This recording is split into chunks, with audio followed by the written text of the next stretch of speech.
Au cœur du village du Menou, Okio et Benjamin rejoignent la maison de la famille Carrasco, qui était aussi l'ancien atelier de l'artiste. Ah, quelque chose me dit que c'est la maison là-bas. Je sais pas pourquoi. Je ne sais pas. J'ai un petit pressentiment. Je pense que maintenant j'en suis sûr à 100%. Regardez-moi ça, si ça c'est pas une maison d'artiste. Voilà, Waouh, c'est ça. ça c'est de la clôture. Ça c'est que de la récup. Que de la récup. C'est coloré en tout cas. Oui. Du jardin jusque dans la rue, sculpture et création entourent la maison. Difficile de passer à côté de cette maison dans le village, j'imagine. Viens, je vais te montrer d'autres choses encore. Encore?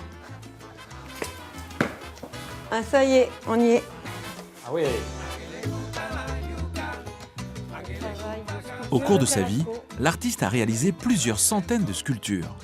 Alors, tu peux remarquer que dans la sculpture, il travaille beaucoup la courbe.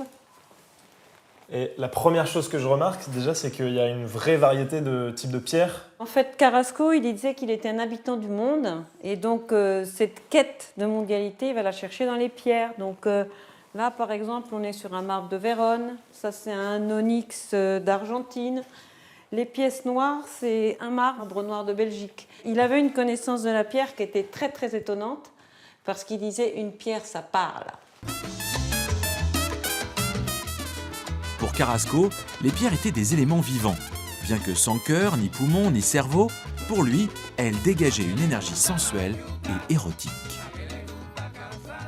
Alors Tu peux toucher ? Oui, bien sûr. Au contraire, Carrasco, comme il cherchait l'érotisme, tiens, regarde ce qu'il y a derrière toi, c'est pareil. Tu peux les caresser, tu vas sentir au niveau de tes doigts que quand tu caresses, par exemple, un barbelivio bleu et un marbre comme celui-ci du Portugal, la sensation tactile n'est pas la même. Pour lui, ne pas avoir envie de toucher ces pierres, c'est qu'il avait raté sa mission, puisqu'il cherche le côté sensuel de chacun des matériaux. Ok, donc si je résume, en fait, vu le nombre de disciplines qu'il a pu tester, le nombre de pierres sur lesquelles il a pu travailler, c'était vraiment un touche-à-tout. Bah oui, mais parce que Carrasco, il estimait que quand on est en vie, il faut expérimenter. Sans ça, la vie est triste. Il n'a pas dû s'ennuyer. Jamais.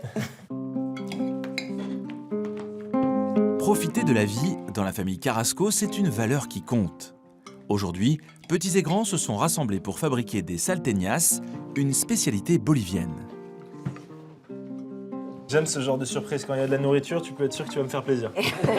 Alors, qu'est-ce qu'il y a dans une salteña? Alors, il y a des légumes, il y a de la viande, des olives, des raisins secs, des œufs.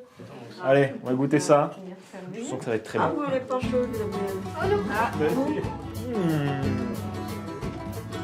C'est très bon. Alors Ouais. Je pense que j'aurais du mal à en manger toute seule. Non, en principe, on en mange plusieurs.